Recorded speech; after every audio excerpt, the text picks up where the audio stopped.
Leonardo da Vinci, also known as Leonardo da Vinci or just the Great Da Vinci, was born April 15th, 1452 in Vinci, Italy, and he passed away May 2nd, 1519 in Amboise, France. Throughout Da Vinci's lifetime, he showed us his numerous and countless amounts of talents, such as being a mathematician, an inventor, a writer, but as most of us would know him, an irreplaceable and legendary artist. Da Vinci studied the laws of science and nature, which greatly influenced his work as a painter, sculptor, and architect. I mean, there was nothing that this guy could not do.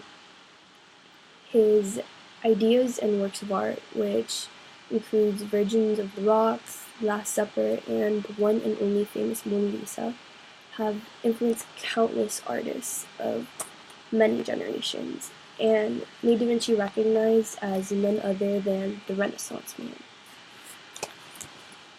From the start, in Da Vinci's childhood, he received very basic education. However, his artistic talents were seen from an early age, so it was no surprise that this was something that he was going to pursue in the future. Around the age of 14, he learned a variety of drawing, painting, and sculpting skills, and that's when his first works had began. By the age of 20, Da Vinci had actually qualified for membership as a master artist in Florence's Guild of St. Luke, and he made the decision to establish his own workshop.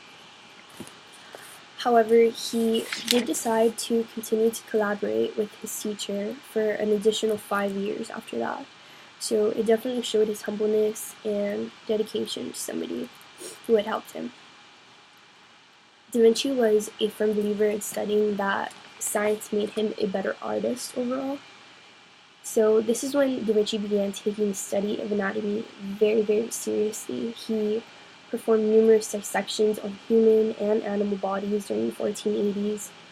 His drawings actually included those of fetuses, heart and vascular systems, sex organs, and other bone and muscular structures, which are actually some of the first on human record.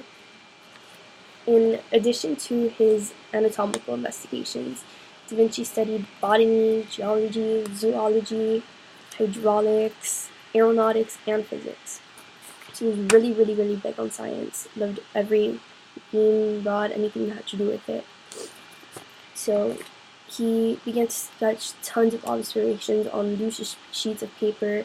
He would tuck them into his belt. He grabbed notebooks, filled them all up, and he divided them in 4 themes, which were to him were foremost important. It included painting, architecture, mechanics, and human anatomy. So dozens of notebooks were filled with finely drawn illustrations and scientific observations, which what he thought to be very important and to help him as well in his career. He was a man very ahead of his time. He appeared to almost predict the future with his sketches of machines resembling a bicycle, a helicopter, and a flying machine based on the physiology of a bat, which is pretty insane. One of his first paintings was Virgins of the Rocks.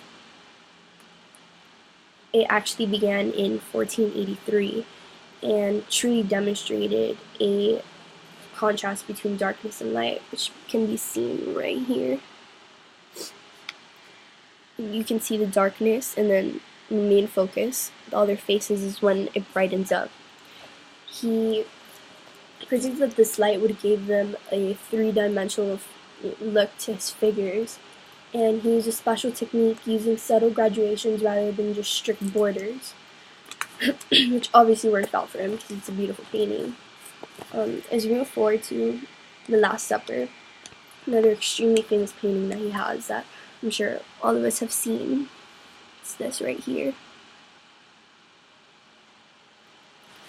Around 1495, Da Vinci was commissioned to paint The Last Supper, and he was actually demonstrated to paint on the back of the dining hall inside the Maria del Grazie. The masterpiece was said to have taken approximately up to 3 years to complete.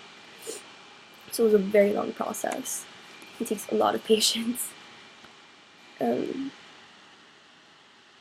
usually captures the drama when Jesus informs the 12 apostles gathered for Passover dinner that one of them would soon betray him. So in the actual painting, you can see the range of facial expressions and body language that really make the painting come to life. And you can actually see the story with your own eyes.